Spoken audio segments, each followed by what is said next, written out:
Dan pemirsa, kami juga akan ajak Anda untuk kembali bergabung dengan narasumber yang sudah terhubung bersama kami. Di studio masih ada Mas Heri Firmansyah.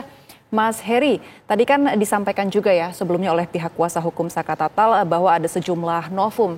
Kiranya ada belasan novum dan salah satunya kalau kami simak ini adalah putusan bebas dari Peggy Setiawan saat peradilan dikabulkan oleh majelis hakim. Tanggapan Mas Heri, apakah itu cukup kuat untuk menjadi bukti baru? Ya, tentu harus semua bukti yang diajukan akan diuji ya. Sejauh mana ada relevansinya, kemudian juga dalam konteks tadi yang berkaitan dengan kebenaran material dalam perkara PK ini yang mana, sehingga dipilah-pilih. Kalaupun memang dianggap bahwa itu bertalian, yang mana? Ini juga kan harus dalam proses ketika kita ingin menghadirkan ke hakim yang mulia untuk meyakinkan bahwa pendapat kita yang benar begitu posisinya. Ini tentunya lewat pendekatan yang tidak sembarangan juga kan, berarti harus diperhitungkan, harus difikirkan bagaimana cara menyajikannya tadi.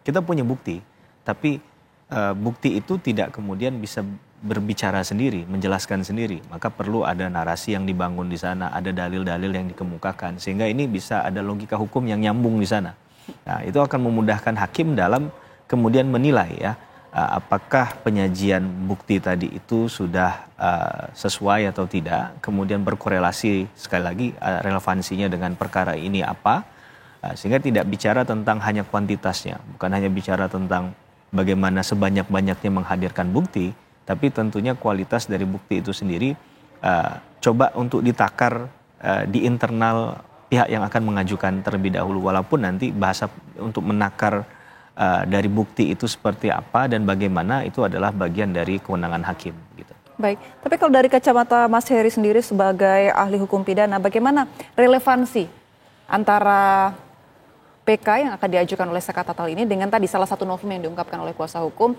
mengenai putusan bebas terhadap Peggy Setiawan?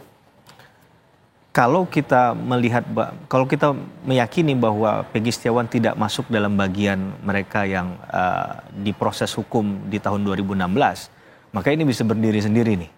Kalau melihatnya begitu ya. Tapi kalau melihat bahwa ada penetapan DPO yang kemudian berkaitan dengan keterangan yang mengacu pada keterangan Saka Tatal sebelumnya mengenal Peggy atau tidak, dan ini yang Anda maksud Peggy yang sekarang sudah menang dalam perkara pra-peradilan yang kemarin atau tidak, dan ada katakanlah komunikasi ya yang dibangun antara mereka, saya meyakini bahwa hal itu bisa dibenarkan. Tapi ketika hanya menyandarkan bahwa Peggy berkaitan dengan kasus tadi kemudian menang tapi tidak masuk dalam kebenaran material dalam perkara itu, ya saya rasa ada ruang hampa di situ ya, ada hal yang kosong yang harus diisi, yang tidak langsung mengatakan bahwa karena Peggy didakwa, karena Peggy diduga di awal adalah berkaitan dengan perkara ini, kemudian ini juga berkaitan dengan perkara Saka Tatal. Ini harus kita pilih-pilih tadi saya katakan, jadi tidak kemudian menyajikan bukti atau data tadi hanya cocokologi misalnya kan. Tentunya Bang Farhad dan kawan-kawan sudah paham akan hal itu. Gitu. Baik, itu tentunya harus menjadi catatan ataupun PR besar ya bagi pihak kuasa hukum dari Saka Tatal untuk menyajikan relevansi antara novum yang mereka punya. Nah, langsung saja saya mau tanya ke Mas Farhad Abbas yang nampaknya saat ini masih di perjalanan menuju kota Cirebon, masih di dalam kereta. Mas Farhad, mungkin boleh disampaikan Mas beberapa novum yang akan dihadirkan dalam persidangan nanti? Ya. Sebelum saya berbicara masalah novum, saya apresiasi hari ini kelihatan Pak Irjen Arianto Sutadi semakin kalau kemarin masih ragu dengan PK kita, tapi hari ini semakin yakin. Terima kasih dukungan dorongannya. Hari ini kita digelar peradilan peninjauan kembali. Catatan di antara novum yang kami temukan itu, yaitu adanya pencabutan ya keterangan kesaksian Liga Akbar yang mengaku tidak melihat adanya pengejaran maupun pemukulan, dan ditambah dengan pencabutan juga pengakuan daripada DD. Nah, kemudian dari pihak kepolisian bahwa dari 3 DPO, 2 itu adalah fiktif yang kita anggap nggak bisa dianulir kembali. Karena itu disampaikan oleh Kepala Humas dan Dirkrimum Polda Jabar. Nah, kemudian ada beberapa perbandingan antara perkara pembunuhan dan pemerkosaan ini dengan perkara awal, yaitu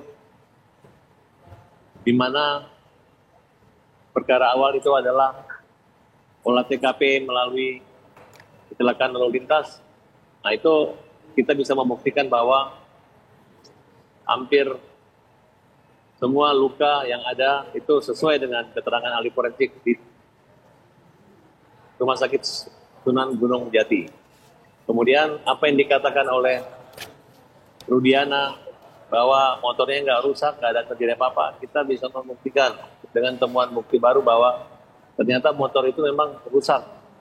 Hanya bedanya tubuh manusia dengan tubuh besi, ya tentu tidak akan sehancur manusia. Kemudian beberapa novum lagi yang saya nggak uraikan satu persatu, tapi diantaranya itu. Tapi selain daripada novum yang kami ajukan nanti,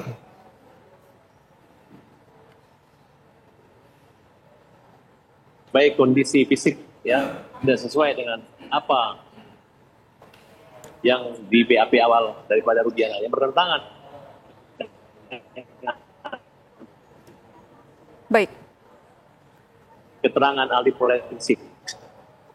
Ya mungkin ini kita akan menghadirkan ahli forensik yang untuk perbandingan terhadap penilaian luka-luka maupun keterangan-keterangan serta laporan parsial yang dilakukan oleh Rudiana tersebut.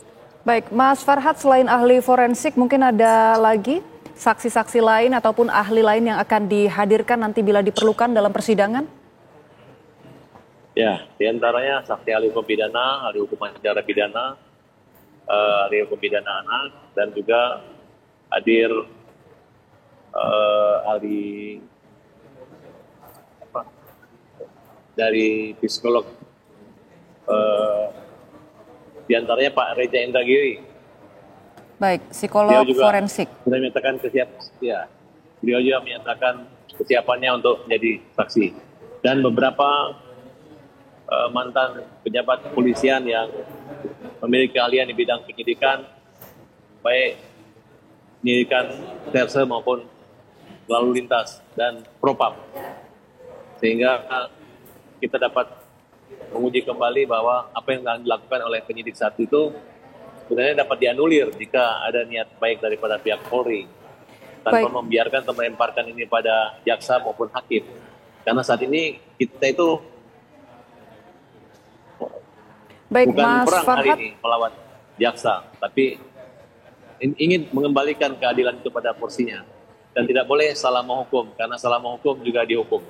Nah, ini mudah-mudahan dengan kejadian ini, yang menurut kami kita bukan perang, tapi sudah di depan mata kemenangan, karena DD yang kita kejar dan selama ini kita laporkan, tinggal aib yang belum, tinggal pasien yang belum sadar. Bahkan mereka menyiapkan 60 pengacara loh. Baik. Sedangkan Polri Mas sendiri Farhad tidak menyiapkan pengacara buat Rudiana. Tapi kenapa Rudiana menunjuk memberi kuasa kepada 60 pengacara? Yang pengacara ini adalah orang-orangnya itu saja yang membela baik saksi-saksi yang kita anggap bertentangan dan yang membuat ketujuh terpidana itu dipenjara. Baik, Mas Farhad tadi juga menyebut bahwa keterangan dari Dede Riswanto dan juga Liga Akbar ini menjadi salah satu novum yang akan disampaikan. Apakah nantinya juga akan mengejar pihak Dede untuk menjadi saksi dalam persidangan? Sudahkah ada komunikasi?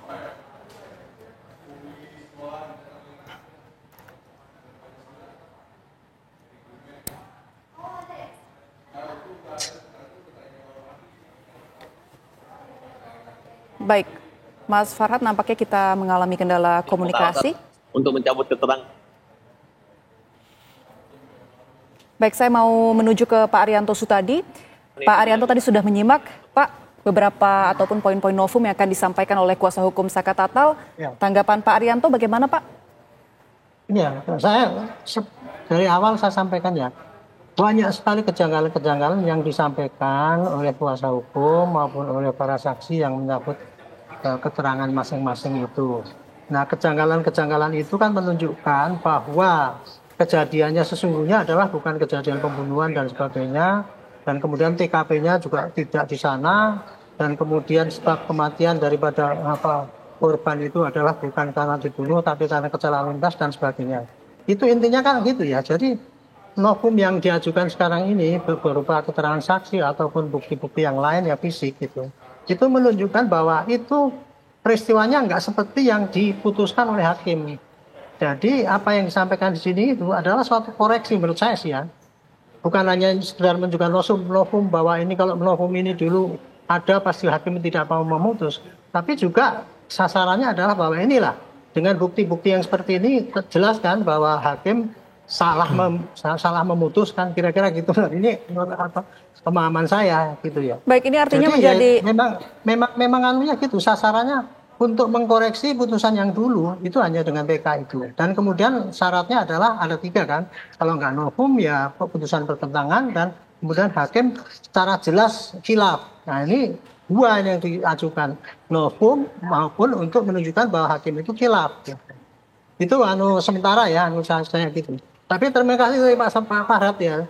Bapak sekarang mengapresiasi saya. Itu saya anggap bahwa saya dari dulu tuh sifat saya begini Pak. Saya sama. Tujuan saya untuk mengatakan dalam pembelaan atau ngomong-ngomong di TV itu tujuannya gini loh Pak. Kalau ada kesalahan dalam penghukuman itu, marilah kita ajukan ke PK. Sama sekali saya tidak bela polisi nggak salah, nggak boleh dikoreksi, enggak. Tapi harus diputus dulu ini kalau PK-nya keliru, barulah polisi melakukan koreksi ke dalam itu tadi. Tapi kalau hanya masih di medsos, kemudian polisi melakukan koreksi, itu nanti sangat susah ke depannya lagi Pak gitu. Baik. Jadi kita pakai hukum kan gitu kan, perbaikan daripada penyidik itu kalau salah apa enggaknya itu penilaiannya dari hukum yang berlaku di Indonesia gitu.